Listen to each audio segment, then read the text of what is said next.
all of you for coming. My name is Kymba. I'm a good friend of Tanaya and Matt's as well, and it's an absolute privilege to be here for a very special book launch for something that we know has been many years in the making. It's more than a passion project. So I'll just sit and get comfy, hey?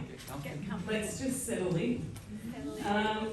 So we're going to be talking about Tanaya's amazing big new book, which is incredible, and a little bit about the smaller book also that she released last year, which ties in with the big book. And then we're going to throw to you guys for a Q&A, and there's going to be an opportunity for you to ask Tanaya any questions that you have. And so without further ado, we acknowledge the Whadjuk Noongar people, the traditional custodians on the land of which we gather here in Perth, and we pay our respects to elders past, present and emerging. And in the spirit of our theme this evening, we also honour the ancient lineage of yoga, the teachers and practitioners who have faithfully carried this wisdom across generations for thousands of years. Now, so as I said, my name is Kymba Cahill, long-term friend of these guys and breakfast radio announcer on Mix 94.5, which is also where I met my good friend Matt, who was on air with me for many years. 8 years, big time. And so I'll introduce Matt, because Matt's also going to help, Matt Dyktynski. Hello everybody. On stage and screen, who's also going to help because we're going to ask all the difficult questions of Tanaya.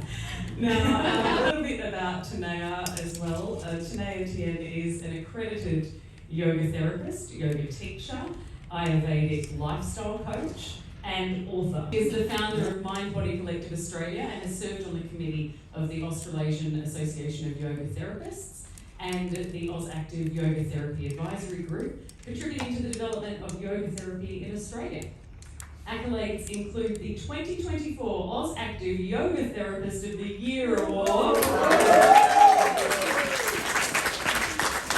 Tanaya's work centres on the mind-body connection and the psyche's key role in illness, wellness and healing. And with experience spanning over 3 decades in mind-body research and practice, including extensive studies in India, Spain, Indonesia, the UK and Australia, Tanaya's philosophy is that the path of yoga can be transformational for everyone, regardless of physical capacity, age or religion. So I'm going to now throw over to Matt, who has been on a lot of this journey with Tanaya for many years as she's brought these works to life. So Matty, can you share your experience as these projects have unfolded? Well, first of all, this is a substantial piece of work. I know we're all here as friends and colleagues and whatnot, but this stands up as a really substantial piece of work, and you should be so proud of yourself, as I know that we are all proud of you for putting all this work in. So congratulations on that. And I guess, I could keep harping on about everything that I think about you and the book, but I just wanted to read from one of your collaborators because I think she sums up really well. So Tanaya had 2 editors assisting on this process, Lisa Fabry and Karen Peridon-Alaga, and one yoga academic consultant, Daniel Simpson. But Lisa has done a foreword for the book, and I think this is a really fine observation on the book. This book offers real tools for change, strategies to help you align with your deepest values, practices that support your heartfelt intentions, and guidance towards making ethical, conscious choices for both personal and collective well-being. You might be wondering quite reasonably, do I need another yoga book? Books are something of a rarity now as ever shorter videos compete for our attention and screen time. Your shelves may already be full of guides to posture, breathwork and meditation. You may have your own various translations and commentaries of yoga's sacred texts or in-depth works on the history and philosophies of yoga. But I don't say this lightly. This book offers something different. While it does include guides to yoga practices, refers frequently to sacred teachings, and gives lively accounts of yoga, history and philosophy, evolving traditions, yoga, ethics and modern practice, is both practical and intimate, a guide to living your yoga every moment of every day. It is a companion for quiet moments, not to be consumed in seconds, but to be read, reread, reflected upon and lived, which I think is a remarkable thing to say about the book, and I'm sure it wasn't said in, it was said wholeheartedly. Tell us, where did this journey begin? But before I go on any further and talk about the content of the book, I would not have this book here today if it weren't for certain people. It would have taken me a lot longer, maybe another 10 years. So, and Daniel Simpson, I was very lucky. He's written a book called The Truth of Yoga. So if you want to know what the truth of yoga is, I would say do read that book, but practice yoga and you'll find out what the truth of yoga is for yourself. Also, yes, Karen and Lisa, who can't be here tonight. Athena, who did the incredible illustrations throughout the book, she's in Greece, so she couldn't be here.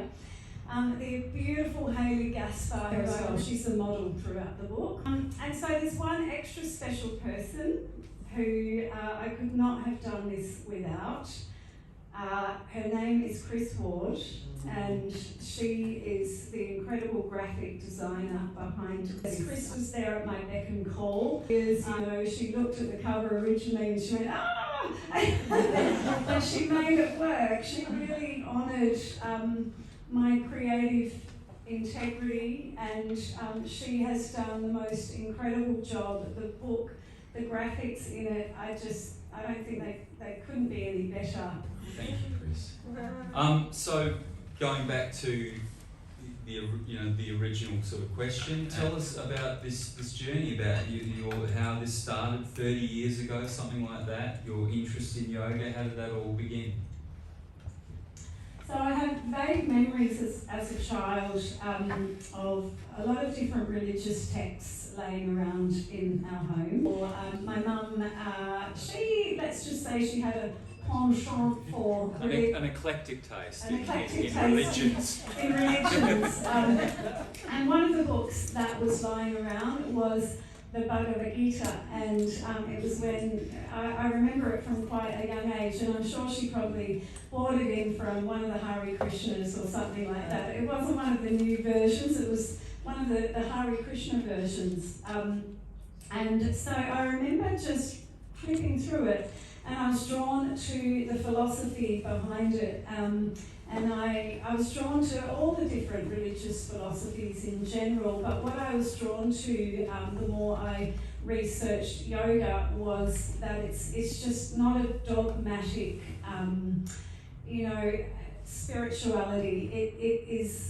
It allows for great freedom within it, and that was really important to me. So in 1997, I was lucky enough to get into the Victorian College of the Arts. Some of my other friends went to NIDA. You went to Whopper eventually, yeah. And so I did my first year at the VCA in Melbourne as a budding young acting student. And after first year, I realised acting wasn't for me. But what I loved about the course was that we got to work with some amazing teachers. You probably all know Molly Meldrum. We got to work with his brother, Rob Meldrum. He was our main acting coach at the VCA. And I remember on the first I know, that's my claim to fame. And I remember on the first day, we were given a suggested reading list of books to go and read as young actors. And one of them was Zen and the Art of Archery. Do you remember that, Serena? Zen and the Art of Archery on our reading list. So I was really, this was sort of, again, it was going back to Eastern philosophy. And we got to work with all of these wonderful teachers that were bringing these physical disciplines to us that really were derived from the East. And then so I transferred over into second and third year at the Victorian University of Technology, where I finished my degree, and I majored in human movement and psychoanalysis and phenomenology and performance studies. So they were my three main subjects, and during that time we did a lot of yoga as a part of the course, and so that's kind of where, and then at my end of year piece, and I've got Lisa up the back here who was a part of my end of year piece, and Serena, were you a part of that too? Yes. You've got the scars in your memory, yes. So my end of year piece in 1999 was a journey through the chakras. So I had this fascination with the chakras back then. So then after I left uni, I moved over to the UK for about 5 years, and I was working for an airline over there. And I was really lucky to travel to different parts of the world, and I flew all over the world, and we did a lot of trips to India. And during those trips to India, I really immersed in the culture over there, and I started to understand that yoga has many different lineages, it has many different pathways, and so I became really, I started studying in my own time. When I left that job and I moved back to Perth in 2007, I started doing all the accredited training then. So I think I started my accredited training in 2006, and I trained in many different mediums. I did yoga training, I did all the Les Mills programs. So I was a personal trainer as well for a time, and when I was PTing, what I was really doing was yoga therapy, but I wasn't accredited in yoga therapy at the time. So I was bringing all these yoga things into the personal training and working with different methodologies of yoga. And then eventually I thought, well, I think I should probably become an accredited yoga therapist. So that's when I went and pursued that. And then I started doing a bit of work with the Australasian Association of Yoga Therapists, who then got sort of amalgamated with AusActive, who are Australia's biggest governing body for health, wellness, fitness professionals, personal trainers. They were taking on yoga therapy. They govern yoga teachers and Pilates instructors. So that was a big long answer to that question. It's a big answer. Well, I will then mention, going back to your new big book, calling it the big book, and it is a big book. It is a big book. It's, she's not messing around. Now, the best way, we had many conversations when you were talking about the book, and I was saying, what's the book about? Who's it for? Who's going to get the most out of this book? And Tanaya was saying, well, hopefully everyone. I hope that this is going to be something for everyone. So I'm just going to give some feedback on a few comments that people have made about the book. This is from international teacher and author, now I hope I'm saying this right, Nischala Joy Devi. Nischala Joy Devi. Nischala Joy Devi, close.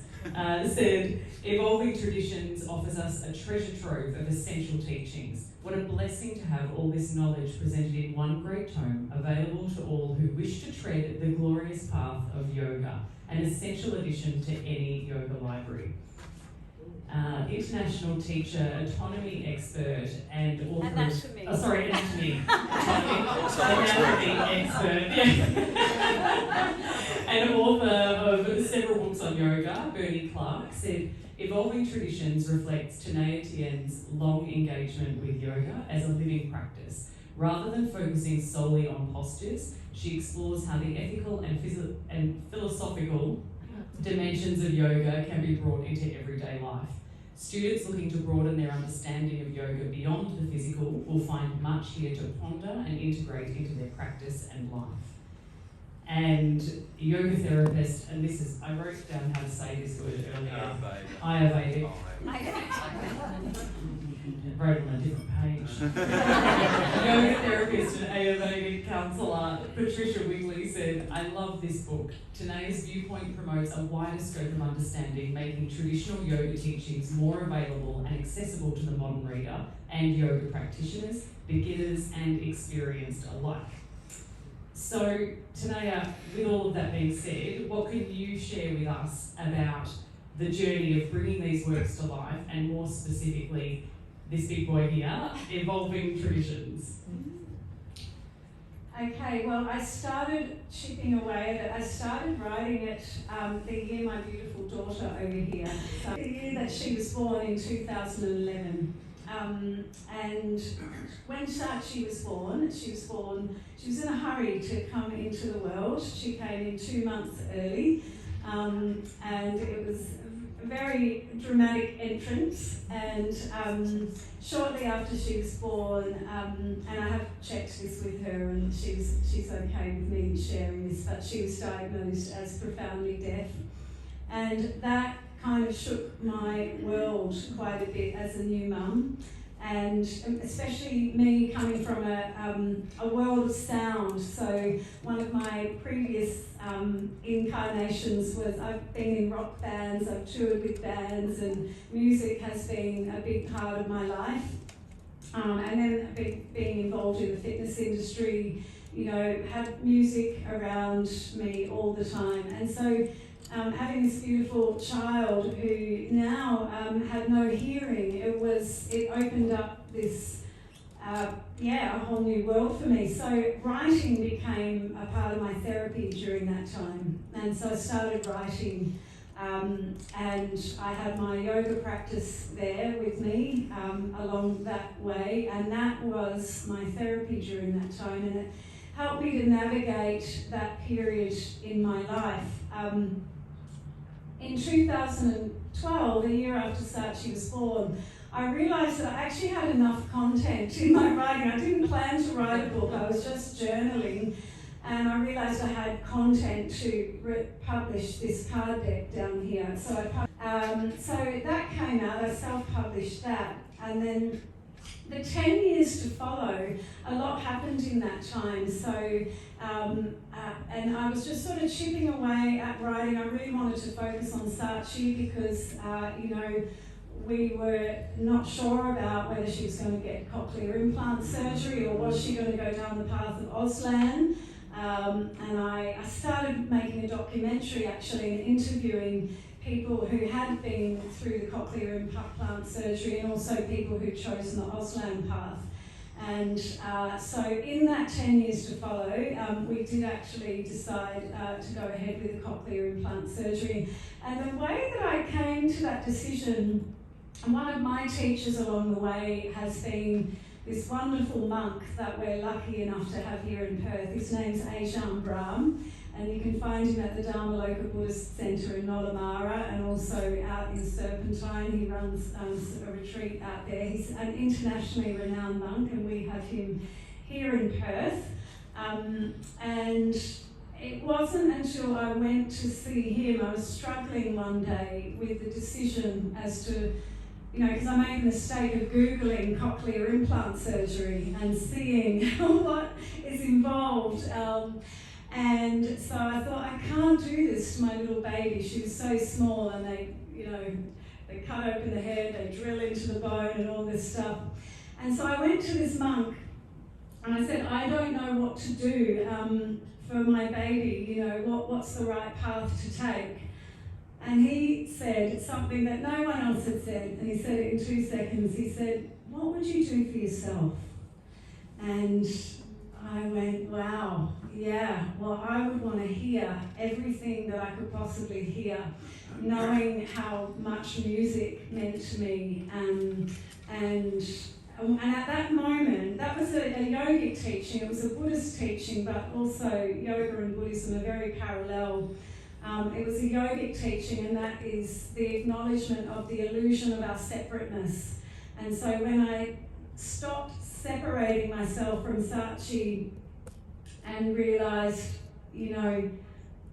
what I would do for myself is exactly what I would do for her, then that decision became easy. So over the course of that 10 years to follow, we went and she got the surgery and she started thriving, and so I was able to focus a bit more on the writing. During that time, I had a divorce with husband number 1. I had a marriage with husband number 2. COVID came. I went through menopause, perimenopause. What else? So many other things happened. Been a big decade, love, I'll tell you. It's been very very, very big decade. And then, so finally, last year in 2025, I had a draft of this and I sent it off to Daniel Simpson in the UK. And he said, "You've got 3 books in here, dude. You need to pull something out." So he said, "Pull the yoga therapy section out because that's a book on its own." So I pulled that out, and that's how the small yoga therapy book came to be. So that shortened it a tiny bit. Now, it may shock some of you to know that I don't do a lot of yoga. So how would you describe it to someone like myself who isn't so au fait with all of that? It's really a guidebook for life. So you don't have to have any interest in yoga. You can just have an interest in having an okay life. Yeah. And it will hopefully help you to navigate. I mean, these are all the lessons that I wish I knew before those rock and roll days. But yeah, so you don't need to have any interest in yoga to hopefully get something out of this book. Thank you. Tanaya, tell us about yoga beyond the postures. I think when everyone thinks about yoga, they think of just what the actual postures might be, whether or not we can actually achieve them, whether anyone is watching us while trying to achieve it. But what is beyond the postures as a life path? Can you tell us a bit more about the yamas and niyamas and the 8 limbs? So a lot of this book is based on the 8 limbs. I talk about the 8 limbs quite a bit in there, and Patanjali's yoga. So the 8 limbs simplified. This is a beautiful way of thinking of it. They're broken up. I break them up into 4 pillars of holistic wellness. And so the first 2 limbs is social health. So that's our social health. So these are 4 pillars of health. The yamas and niyamas are the first 2 limbs, and these are 10 ethical precepts. So you can think of them like the 10 commandments, something like that. They're codes of conduct, how we can conduct ourselves to live a more sattvic life. And what that means is a more equanimous life. So, you know, there's always going to be stuff that tries to derail us. There's stuff that's going to be thrown at us when we least expect it. And equanimity is one of the lessons in yoga, but to learn about equanimity, we need to have an understanding of the yamas and niyamas. So this is the first 2 limbs: social health, how we are inside of ourselves, but how we are with each other, with everyone in the world. The second pillar of health, holistic health, refers to the 3rd and the 4th limbs. So then we start, that's asana and pranayama, but in a very simplified way of describing it, yoga postures and breath practices. And this refers to physical health. So how do we keep ourselves physically healthy? Well, we need to move. We need to learn how to breathe better. So that's where the 3rd and 4th limb comes in. The 3rd pillar of holistic health is mental health. So mental health is a huge topic at the moment, and it's very underrated. We need more mental health practitioners, but what I've learned through yoga therapy is a top-down and a bottom-up approach. So not only are we getting yoga practice through the physical domain, but we're getting this top-down cognitive wellness through concentration practices. So the 5th and the 6th limb of yoga, which refers to mental health, pratyahara and dharana, withdrawal of the senses and concentration. So how do we get better mental health? Well, when we don't have good mental health, our mind is very scattered. It's all over the place. We're thinking dark thoughts, we're thinking all sorts of stuff. So we need to learn how to refine and concentrate our mind.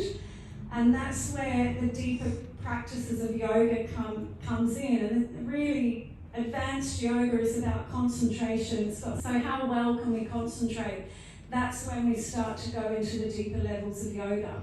So the fourth pillar of holistic health is spiritual health. And many of us are lacking that today. We have no faith, we've lost our faith. And it's understandable in the world that we live in.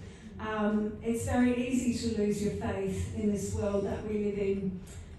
So those last two limbs, dhyana and samadhi, refer to meditation and complete absorption in whatever your chosen object or subject is. So what are we going to concentrate on? What's important to you? Concentrate on that. Then how deep can you go into that? How absorbed can you become in that? So yoga comes with us wherever we go, and it's our ability to concentrate on whatever we are doing. So you sort of touched on this before. It's the sort of book that one could read from cover to cover, and we hope people do. But it is also, is there a way of using the book where you can dip into what you might feel you need at any particular time? Yeah, so the book's broken up in 4 parts. And the first 2 parts kind of talk a little bit about translations and interpretations, because that's really important. Because just like Chinese whispers, over time, yoga has been passed down from sage to student, from teacher to student, and a lot of it has become lost in translation.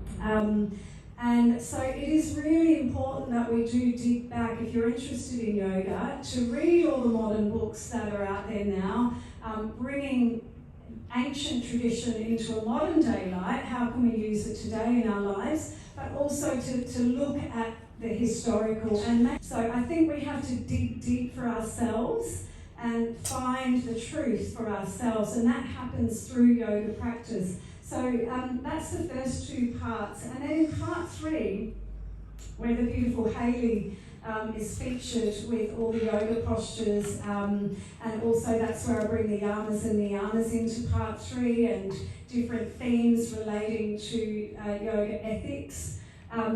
You can just open that up to any, so tonight you can go home, you can open it up into part 3, and whatever you land on, read that section, and often it's very relevant. So it works great hand in hand with the card deck, because the cards, you can kind of shuffle them, you can pick one card, and if you get, say, the yama of ahimsa, non-violence, non-harm, kindness, you can open to that page in the book. You'll get a tiny little snippet on the back of the card, but you'll get a much more detailed version of it in the book. So you can read it front to back, although that would be quite daunting, where you can just break it up into little bite-sized pieces.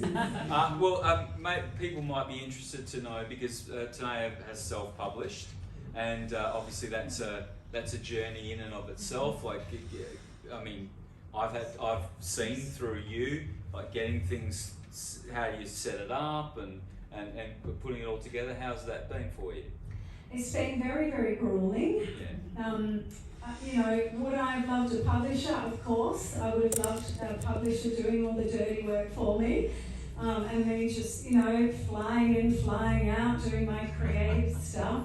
But no, I've really experienced firsthand all the nitty-gritty of self-publishing, and it is, it's not pretty, a lot of it, but it is rewarding. I've learned a lot. So the ones that I've got here tonight, I've had printed from a beautiful local family-run business, and I'm able to sell them for a lot cheaper, because on Amazon, the printing costs for the paperback, which isn't up yet, is $50, and plus they then add on their thing. So I have to sell it for $89 plus postage on Amazon to make $4 per book.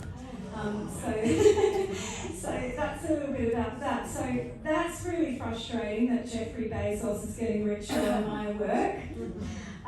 As is some internet. So true sellers already on Amazon have somehow, they're selling my paperback book for $250. And I don't know how this is happening. They sorted the pagination out, so. And until I can get my paperback up on Amazon, somehow jumping through all their loops, which is proving to be a nightmare, these other sellers are appearing on my page, and so people will think that that's me selling the paperback for $200 and something. Don't buy it. So just be careful if you're ever buying any book online. Well, no, you're going to come to Beaufort Street Books and buy your books anyway. Support this awesome bookstore, and that's one person I didn't thank, Jane Seaton here, the owner of Beaufort Street Books, who this is an absolute dream, launching my book here in this awesome bookstore. Jane, I think you opened this in 2010, is that right? Up the road there, just a few doors up, and you might have seen it in the paper back then. When Jane moved from a few doors up to here, she got all people from the community to line up from there to here, and they daisy changed all the books from there to here. So please do support. Yeah, support local business. That's definitely one lesson I've learned through trying to publish on places like Amazon. Did I answer the Yeah, question? you did, absolutely, yeah.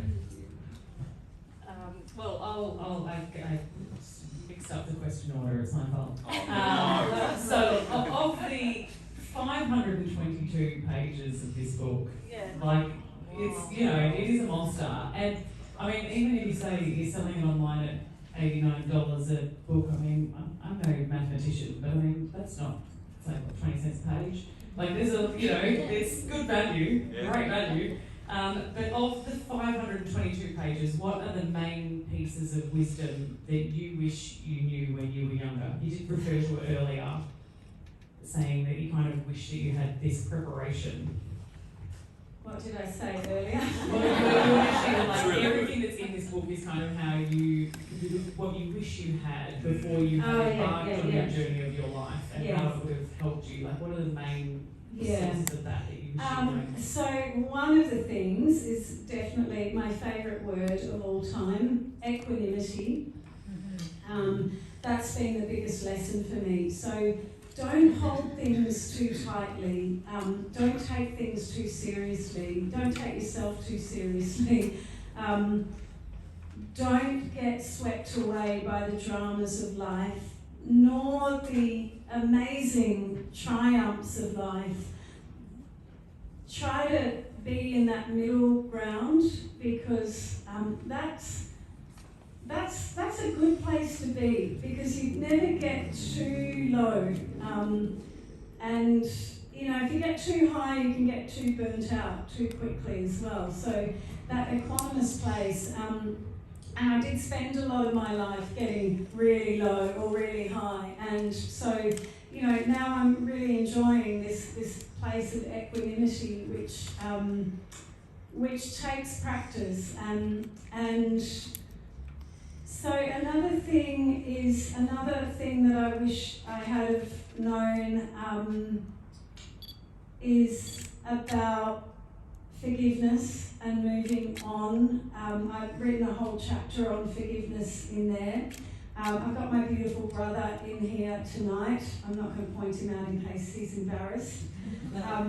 But my brother and I grew up in a very volatile home situation. There was a lot of violence. So we grew up with a lot of screaming, a lot of yelling, a lot of smashing of things. And as a young child, my nervous system was just shot. I had chronic tonsillitis, I had chronic cold sores, I had other nervous system conditions. I just remember always being sick, always on antibiotics. And after sort of I came through my teenage years and into my early adult years, and I was angry, I had a lot of anger, and I blamed the world, and I blamed my parents for, you know, the trouble that I might have got into, or the person that I was at that time. And so, you know, I got to a point through my yoga practice where I started taking self-responsibility, and I realised, you know, yeah, my mum and dad, you know, they've had their own hurts. They've been hurt. Hurt people. And so I started being more compassionate, and I'm still working on that. Just because I've written a book on ethics, I'm by no means a master at it. I'll say that right now up front. That these are the things that I want to embody before I die, and hopefully pass on to my daughter. So that was another thing, just forgiveness, being able to forgive and move on and take responsibility for your own path and your own circumstances. And there was one other thing, and I think I'll finish there. I just wanted to read you a little snippet from one of the chapters in the book. And it's the chapter, it's at the end, one of those ones there at the back. And it's a chapter on presence. And presence is, yeah, thank you. Oh, and you've opened to the chapter on light, and there's a beautiful quote by Rumi, and that is, "The wound is the place where light enters." And that's one of the lessons that I have learned, that all the wounds, all the challenges, all the heartaches, the struggles, of which there have been many for me and my brother and my family, you know, light has entered, and those struggles have made me more resilient, they've made me more compassionate, they've made me less angry, more forgiving, and more present. And I'm still working on the presence. So I want to read a little bit from this chapter on presence here. So you might even close your eyes for this and just take in the words of this. So this is about harnessing the potential of now. The present moment is not always a gentle, sweet offering. For some, it unfolds softly, touched by beauty and ease. For others, it crashes in uninvited, loud with uncertainty, grief, or survival. Yet, whether tender or turbulent, it remains the only place that life is actually lived, not in memory, not in anticipation, but here in the sacred now. To open to the present does not mean approving of everything that's happening. It's not to deny injustice, pain, or longing. It's simply to acknowledge with clarity that this is what is here. Within even the most fractured circumstances, something is still unfolding, breath is moving in and out, choices are being made, small acts of courage are taking shape. Awakening to the present moment may not always take the form of ease. Sometimes it may look like endurance. Sometimes it may look like love persisting under pressure. In a world humming with distraction, many of us drift from the rawness of the now. We disappear into glowing screens, endless scrolling, imagined futures, and conversations replayed or rehearsed in our minds. Yet distraction is not always shallow or careless. Often it's protective, a refuge that the mind constructs when the present feels too heavy to hold. The mind wanders with purpose.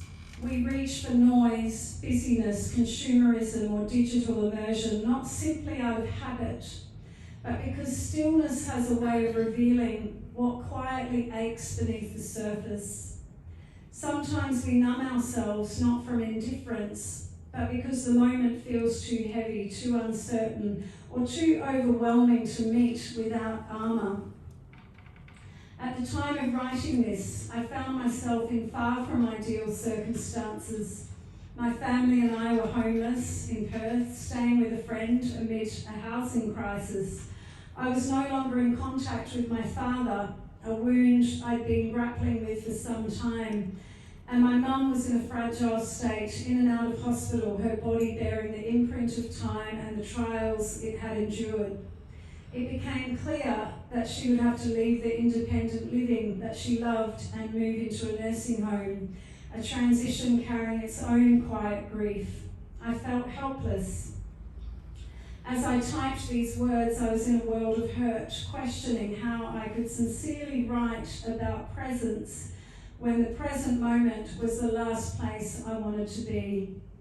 To navigate that dark stretch, I leaned on the mantra, minutes, not months, a piece of wisdom from my favourite local monk, Ajahn Brahm. In the thick of uncertainty, it became a quiet lifeline, gently steering my attention back to the minute in front of me, rather than the vast, unknowable stretch ahead. So it goes on, but I'll just leave it there. Thank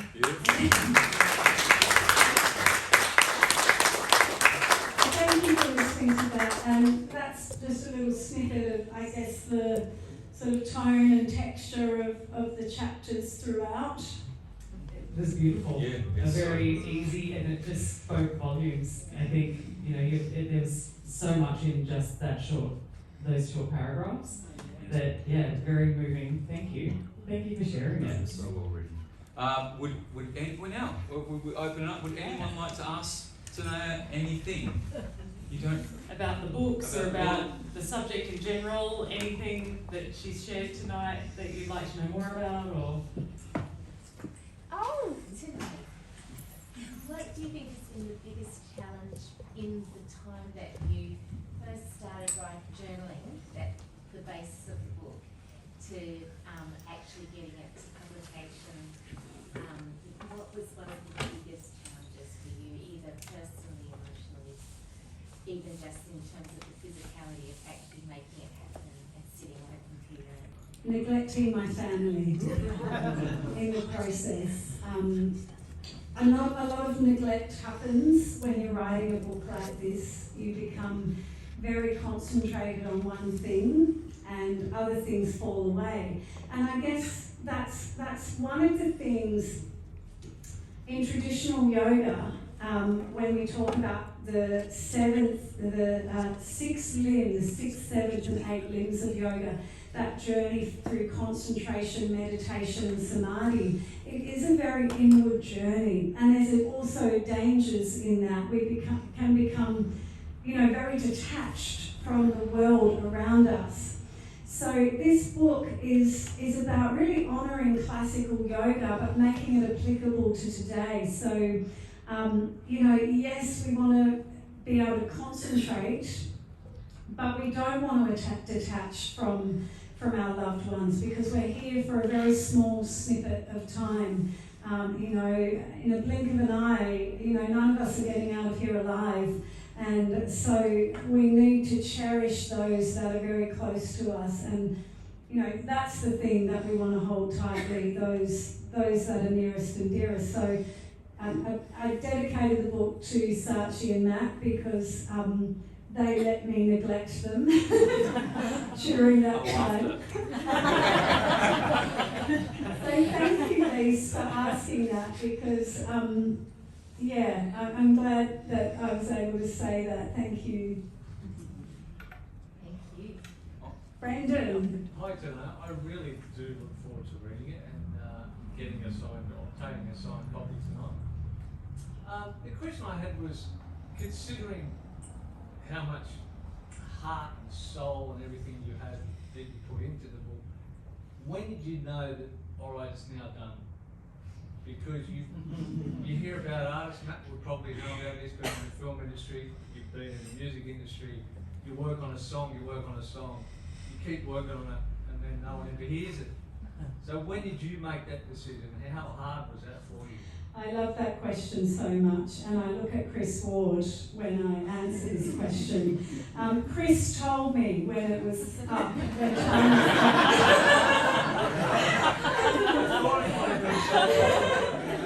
Chris said, enough is enough, I'm ready to retire, I'm done, let's get this out. But yeah, that was very hard, Brendan, because I am a perfectionist in many ways. And if it was up to me, I would have just kept going. So I had, that neglect that I was speaking of. I got to a point where it actually became a bit of a millstone. and I felt it weighing down on me, and I just knew I had to bring it to a close. So when you read it, please keep this bit of Japanese wisdom in mind. I don't know if you've heard the term wabi-sabi. Have you heard that? It means find perfection in the imperfections. So it's perfectly imperfect as it is. And if you find any errors in there, blame Karen the proofreader, because she has a daunting task of proofreading it. I'd like to ask a question if there isn't anyone to speak. One of the traits about you that we all love is that you are authentically yourself. You are very sincere in who you are and the way you walk the planet.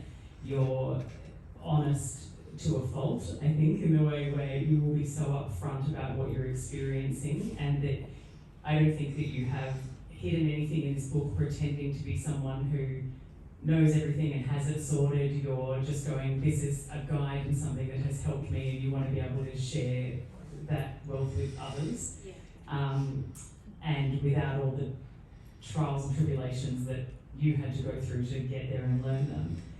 When you were putting the book together, you, even in the passage that you read us, it was personal, you know, sharing moments of your own personal life. How did you know what you felt comfortable putting in? Did you go outside of your boundaries? Did you push further than you thought you would, or did you have to edit in a way that you might not in real life, but you might decide that you do have to in the book? Let's just say that, I'll put it this way, I watched the Michael Jackson movie yesterday, and remember, who's seen the movie? A couple of you. So remember that part where he was belted? Well, Joe Jackson is dead. My father is not in my life anymore because of dementia, and he's moved to the Philippines. There are things that I would have loved to have shared in the book, but out of respect for my family who are still living, I didn't share those things. I am already writing my next book, which... I'll make my farewells. Thank you very much for listening. Are there any other questions? Does anyone have anything they... Yeah, Just Anastasia? what is your wildest dream and desire for us to get from the book? Oh. I love you, Anastasia. My hope that anyone who reads this book is just to have little tiny moments of solace, to have little tiny moments of sunshine, and to feel the love of all of the yoga masters who transmitted the wisdom, and how it somehow came to me through my teachers, and I've translated and interpreted in my own way.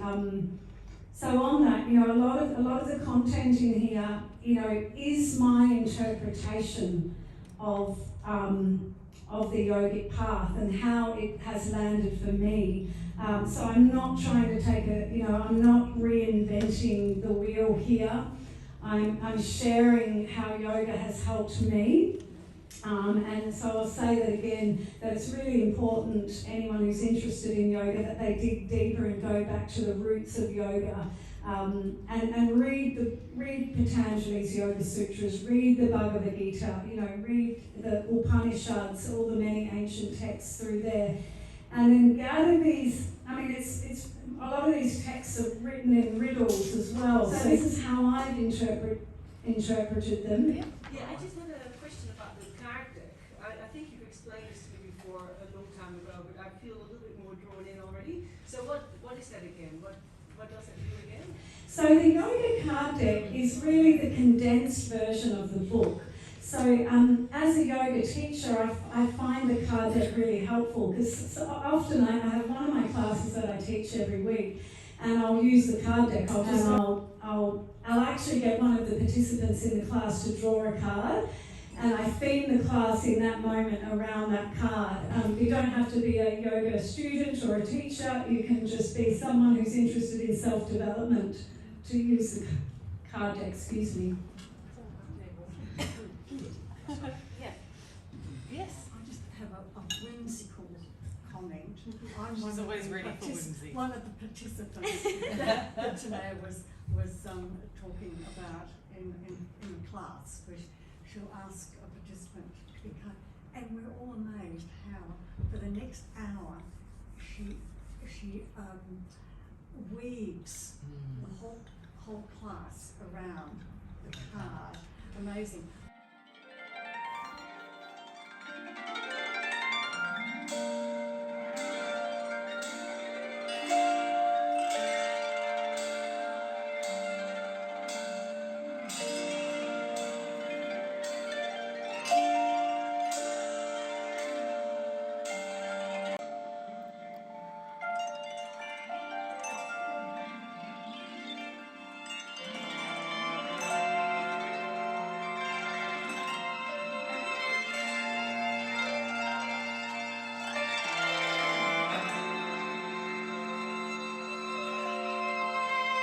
A big round of applause.